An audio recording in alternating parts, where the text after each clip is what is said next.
और जो व्यक्ति अपने आप में संतुष्ट है, अपने कर्मों से संतुष्ट है, अपने जीवन से संतुष्ट है, आपने अब तक का जो जीवन जिया अगर उससे संतुष्ट है, सुखी में न सब एक रस, सुखे में न सब एक रस, अति अगाध जल माही, जथा धर्म शीलन के दिन सुख संपत्ति। जिस तरह से मछलियां गहरे पानी में जाकर के और अपने को सुरक्षित महसूस करती हैं, आनंदित महसूस करती हैं, उसी तरह से जो व्यक्ति धर्मशील है, जो व्यक्ति धर्मशील है, जो व्यक्ति चरित्रशील है, वह उसका दिन बड़ा ही आनंद पूर्वक बीतेगा है।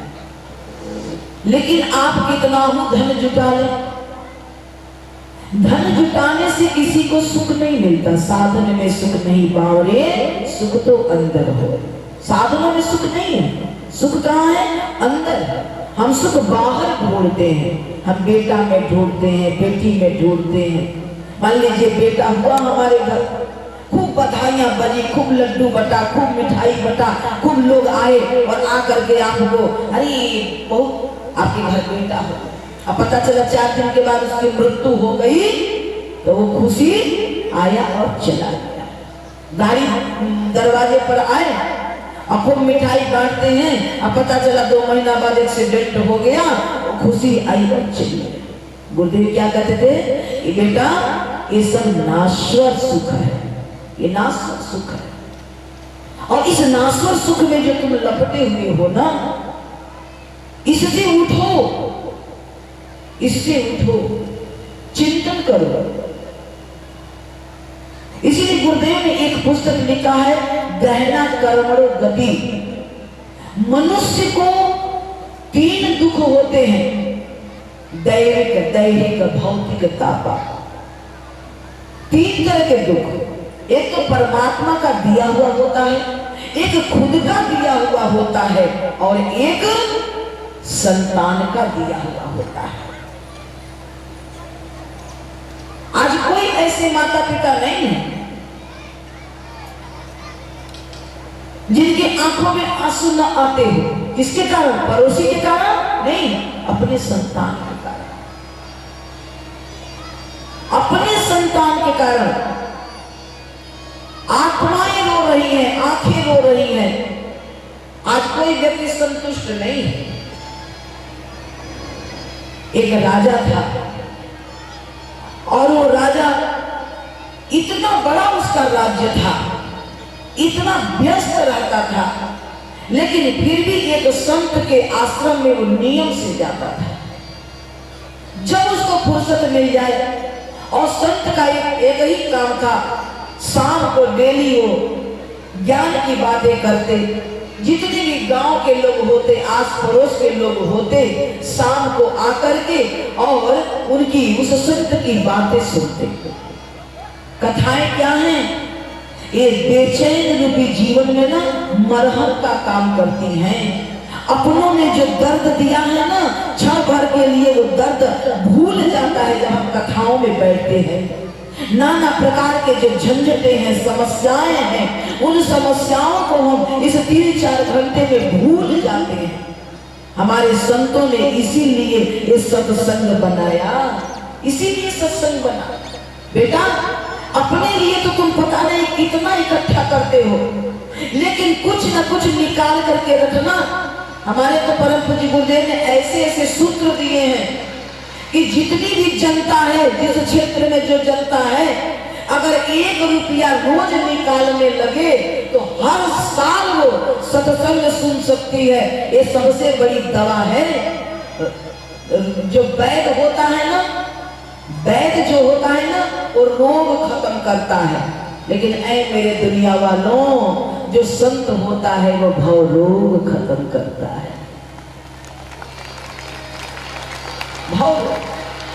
आज हर व्यक्ति रोग से ज्यादा भव रोग से ग्रसित है, भव रोग से ग्रसित है। इसलिए गुरुदेव ने कहा कि तुम्हें ज्यादा पैसा इकट्ठा करने की जरूरत नहीं है। 1 रुपया तुम रोज धर्म के लिए निकालो, रोज 1 रुपया धर्म के लिए निकालो, और तुमको देने में भी संकोच नहीं लगेगा। और जिस दिन दोगे उस दिन तुमको ये भी नहीं खोजना पड़ेगा कि मेरे पास पैसा नहीं है। ये भारत का नियम है, भारत का नियम है। हम भोजन करते हैं अगर सुबह से लेकर शाम तक 200 का, तो गुरुदेव ने कहा बेटा 1 रुपया तो भगवान के लिए निकाल दिया कर, वो भी तो तेरे परिवार के सदस्य हैं। जब मांगना होता है तो तू उनके दरवाजे पर जाता है, और जब उनको देना होता है, जब उनको देना होता है तब हम नाना प्रकार की बहानेबाजी करने लगते हैं। वो संत रोज जाता, संत के दरवाजे पर रोज वो राजा जाता और भूल जाता था कि मैं राजा हूं। दिन भर राज काज में रहते रहते उसका मन इतना बेचैन हो जाता, सुकून से जाता, अब घोड़े को बांधता, अब पीछे बैठ करके खूब बढ़िया से कथा सुनता। लेकिन कथा सुनते सुनते एक चीज राजा जरूर कहता, ये प्रभु तेरी ऐसी कृपा होती, तेरी ऐसी कृपा होती, इस संत का चरण एक दिन मेरे कुटिया में पड़ जाता। ये नहीं कहता मैं राजभवन में पड़ जाता, नहीं, एक दिन इस संत का चरण मेरे कुटिया में पड़ जाता। एक ही चीज रोज कहता, और बहुत दूर बैठता था। राजा रोज वो संत देखते, ये राजा आता है और चुपके से सबके पीछे बैठता है और रोज एक ही चीज भगवान से मांगता है, इस संत की चरण किसी दिन मेरे कुटिया में पड़ जाते। ऐसे करते करते वर्षों बीत गए, और एक दिन उस संत को दया आ गई। उस संत ने अपने शिष्य से कहा कि एक काम करो, जाओ राजा जो पीछे बैठा रहता है उसको बोलो कि आज गुरु जी आपको बुला रहे हैं। शिष्य गया और कहा कि महाराजा पीछे बैठते हैं, आज आपको महात्मा जी बुला रहे हैं मिलने के लिए, चलिए। राजा दोनों हाथ ऊपर करके कहा, बाहर प्रभु मुझे पता था यदि नाथ का नाम दयानिधि है तो दया भी करेंगे कभी ना। आखिर तूने मेरी बात सुन ही ली, कम से कम नहीं संत मेरे घर जाए, लेकिन संत की नजर तो मुझ पे पड़ गई, मैं धन्य हो गया। और वो राजा आया और संत के चरणों में गिरा और गिर करके बैठ गया। और उस संत ने कहा, अच्छा राजन तुम क्या चाहते हो, आज अपनी इच्छा बताओ। बोला कोई इच्छा नहीं महाराज, कोई इच्छा नहीं, एक ही इस दास की इच्छा है, बस एक दिन आप मेरे कुटिया में आए और इन हाथों से मैं आपका सेवा कर पाऊं, बस एक अवसर। संत ने कहा कि देखो मैं तो सबका हूं, ये पूरी प्रजा मेरी है, ये जितने लोग आते हैं सब मेरी संतान है। एक काम करो, मैं किसी भी समय राजभवन में आ सकता हूं, कोई समय नहीं बताऊंगा, कभी भी आ सकता हूं। अब राजा गया और अपने रानी से कहा कि रानी अगर मान लो राजकाज के काम से हम कहीं और चले जाएं, हम राज दरबार में न हो और महात्मा जी आ जाए तो देवी तुम करोगी क्या? बोले कुछ नहीं, आप जो कहिए, मैं महात्मा जी की सेवा में कोई कमी नहीं रखूंगी, मैं हर तरह से उनकी सेवा करूंगी।